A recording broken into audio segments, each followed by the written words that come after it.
জাতির চেতনা কোনো সাধারণ শব্দ নয়। এটি একটি জাতির স্পন্দন, আত্মার স্পর্শ আর পরিচয়ের ভিত্তি। মানুষ ব্যক্তিগতভাবে যেমন নিজের পরিচয়, নীতি ও মূল্যবোধ নিয়ে বেঁচে থাকে, একটি জাতিও তেমনি নিজের সংস্কৃতি, ভাষা, ইতিহাস, বিশ্বাস এবং গৌরবকে ধারণ করেই টিকে থাকে।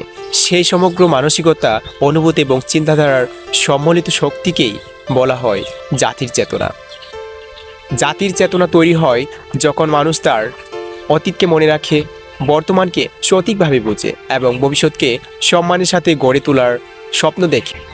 এটি এমন একটি শক্তি যা মানুষকে শেখায় কিভাবে নিজের জাতিকে ভালোবাসতে হয়, কিভাবে সংস্কৃতি রক্ষা করতে হয়, আর কিভাবে অন্যায়ের বিরুদ্ধে দাঁড়িয়ে সত্য ও ন্যায়ের পক্ষে কথা বলতে হয়।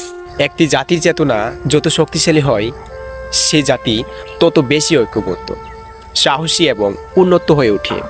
চেতনা মানুষকে শুধু আবেগী করে না, তাকে দায়িত্ববানও করে তোলে, যাতে সে দেশকে ভালোবাসে, সমাজের উন্নতির জন্য কাজ করে আর ভবিষ্যৎ প্রজন্মকে একটি সুন্দর পৃথিবী উপহার দিতে পারে। পরিশেষে জাতির চেতনা হলো সেই আলো যা একটি জাতিকে অন্ধকার থেকে বের করে উন্নতির পথে এগিয়ে দেয়, যা একটি জাতিকে বিশ্বের সামনে মাথা উঁচু করে দাঁড়ানোর শক্তি দেয়।